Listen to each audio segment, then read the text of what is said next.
Hello friends, అందరికీ నమస్తే. ఇవాళ మన వీడియోలో రెసిపీ వచ్చేసి బెండకాయ కర్రీ అండి. బెండకాయ కర్రీ అనేది కొబ్బరి తురుముతో ఎలా తయారు చేసుకోవాలో చూద్దాం.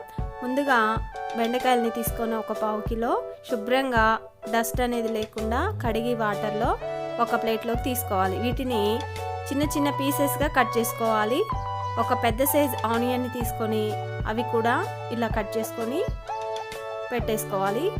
ఇప్పుడు పొయ్యి మీద ఒక బాణలు పెట్టుకొని 1/2 కప్ ఆయిల్ని పోసుకొని ఆవాలు జీలకర్ర వేసుకొని అవి కొంచెం చిటపటలాడాక ఈ ఆనియన్స్ని వేసుకోవాలి.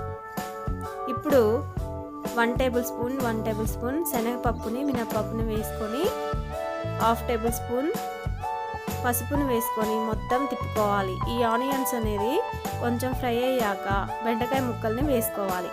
ఈ బెండకాయ ముక్కల్ని వేసుకున్న తర్వాత బాగా ఫ్రై అయ్యేంత వరకు వీటిని ఫ్రై చేసుకోవాలి. బెండకాయల్ని మనం మార్కెట్ నుంచి తీసుకొచ్చిన వెంటనే యూజ్ చేయడం వల్ల బెండకాయలో ఉన్నటువంటి గమ్ అనేది ఉంటుంది కదా, అది మనం కర్రీ చేసినప్పుడు గమ్మింగ్గా ఉంటుంది.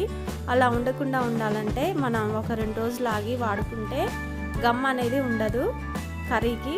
ఇప్పుడు ఈ బెండకాయ ముక్కలు బాగా ఫ్రై అయ్యాక ఉప్పు కారం సరిపడినంత సాల్ట్ని వేసుకొని ఒక 2 చెంచాల కారంని వేసుకోవాలి. ఆ తర్వాత ఒక 5 నిమిషాల తర్వాత కొబ్బరి తురుముని వేసుకొని దించేసుకోవాలి. అప్పుడప్పుడు ఇలా కొబ్బరితో ప్రిపేర్ చేసుకొని తిన్నట్లయితే చాలా టేస్టీగా ఉంటుంది.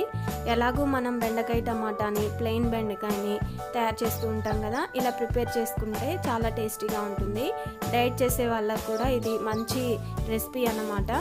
ఇది చిన్నపిల్లలకి పెద్దవాళ్ళకి ఇది బోర్ అనిపించదు. ఈ కొబ్బరిని వేసి ప్రిపేర్ చేసుకోవడం మూలంగా ఇంకా మరిన్ని రెసిపీస్తో మీ ముందుంటాను. అంతవరకు బాయ్.